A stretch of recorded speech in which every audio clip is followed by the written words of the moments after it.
भर्ती 2025 जो 13 और 14 सितंबर को प्रस्तावित है, ये हमने 9/4/25 को विज्ञप्ति जारी करी थी। सरकार ने हमें 10,000 पुलिस कांस्टेबल की भर्ती के स्वीकृति दी थी, जिसमें कांस्टेबल सामान्य जो है नॉन टीएसपी 8,512, कांस्टेबल सामान्य टीएसपी 867, चालक कांस्टेबल टीएसपी 503, कांस्टेबल चालक टीएसपी 47, कांस्टेबल बैंड 71, कुल विज्ञापित पद थे 10,000।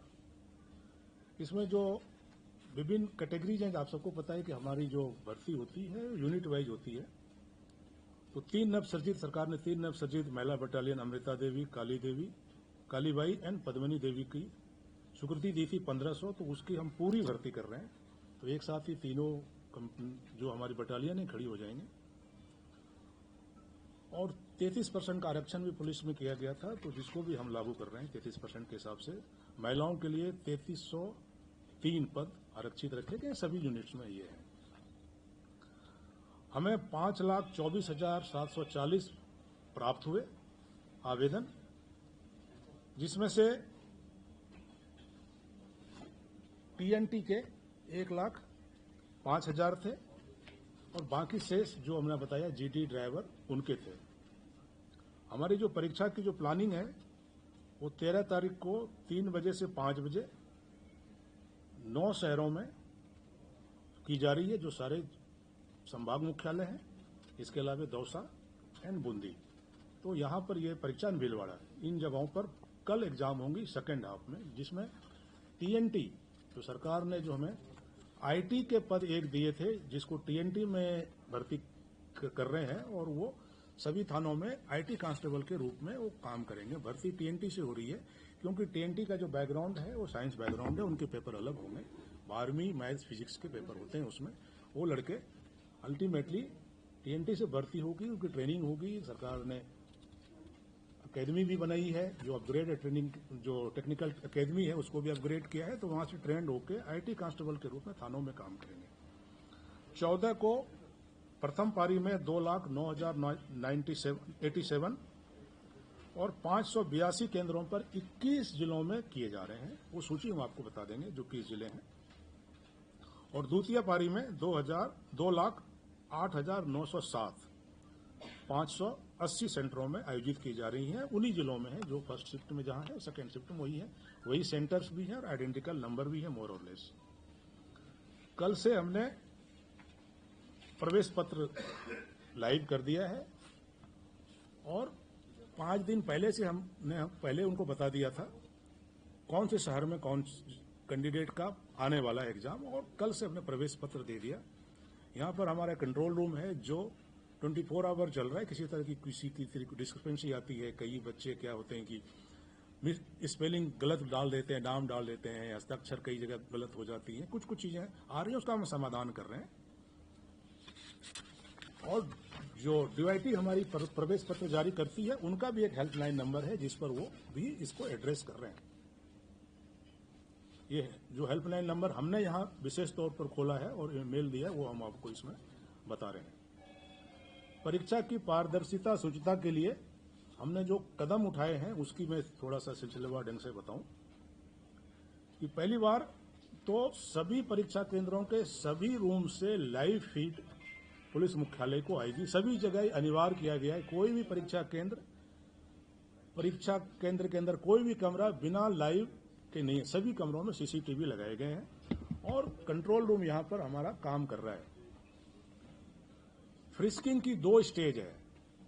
एक स्टेज हमारी है जो हमने अपनी टीम लगाई है संख्या के हिसाब से, जो डिटेल मैनुअल फ्रिस्किंग करेंगे। उसकी गाइडलाइंस हमने बता रखा है कि क्या क्या चीजें फ्रिस्क करनी है, और मोर और लेस जो ड्रेस कोड है, क्या चीज नहीं ले जाना है, वो हमने एडमिट कार्ड में डाल दिए हैं। और मोर और लेस जो आरपीएससी और एसएसबी की जो गाइडलाइंस होती हैं एग्जाम देने की मौसम के हिसाब से, उसी हिसाब से हमने जारी किए हैं। तो हमारे लोग पहले उसकी फ्रिस्किंग करेंगे, फिर जो एजेंसीज की टीम, जो टेक्निकल टीम है एचएचएमडी के साथ, वो उनकी फ्रिस्किंग करेंगे। उस फ्रिस्किंग के बाद हमने बायोमेट्रिक का प्रोविजंस रखा है।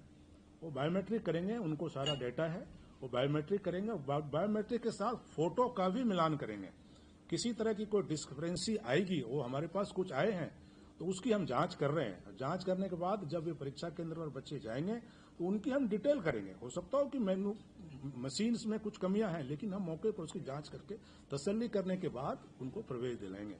ये कई बार इम्पर्सोनेशन को रोकने के लिए ये की जाती हैं। तो हमारा बायोमेट्रिक भी है और फोटो मैच भी होगा। फोटो में हमने एडमिट कार्ड में 2 तरह के फोटो दिए हैं। एक तो उन्होंने फोटो अपलोड किया है अपने से, वो पुराना हो सकता हो, लेकिन अब हम DIT भी कर रही है और दूसरे एग्जाम से हम एक लाइव फोटो ई-मित्रा से लेते हैं। तो उसमें और जो मौके पर जब एग्जाम देने जाएंगे तो 3 महीने का फर्क है, तो बहुत चेंजेज नहीं आते। कई बार बच्चे 4 साल पुराना फोटो डाल देते हैं और मौके पर दिक्कत आती है। तो फोटो मैच से भी हम उसको चेक करेंगे।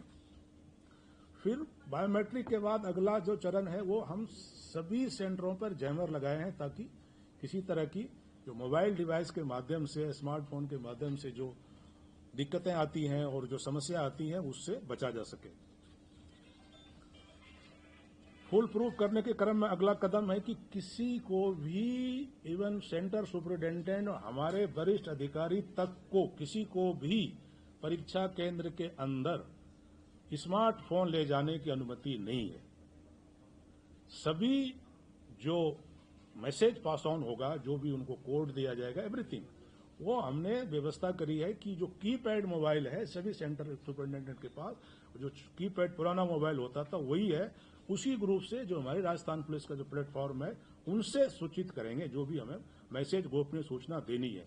तो स्मार्टफोन्स की प्रवेश किसी को भी नहीं है, सेंटर सुपरिटेंडेंट को भी नहीं है, हमारे लोगों को भी नहीं है। हमारे वरिष्ठ अधिकारी जो सेक्टर प्रभारी वगैरह, एडिशनल SP, SP जो भी जाएंगे वो भी इसकी पालना करेंगे।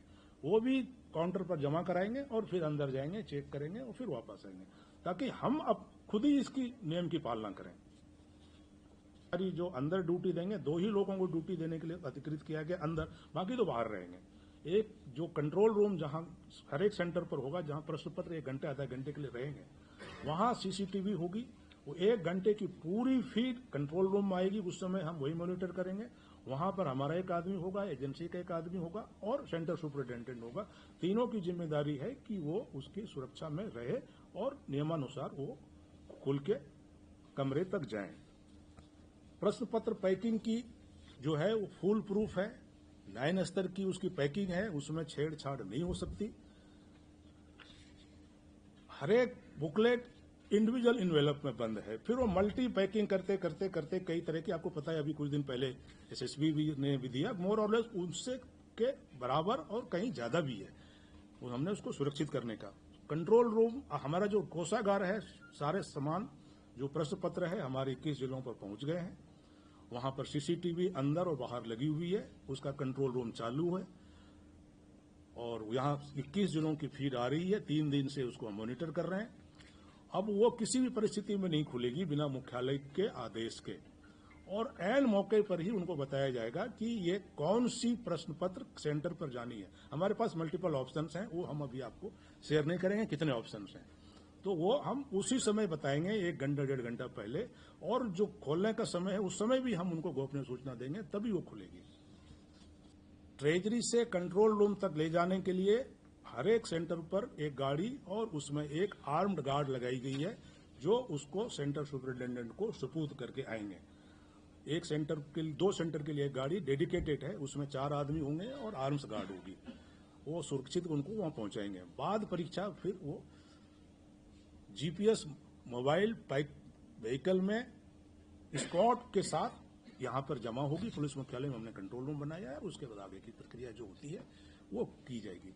कुल मिला के जो डिटेल्स हैं परीक्षा को लेके और जो हमारा प्रोसीजर्स को लेके, ये हमने आपको समझाया।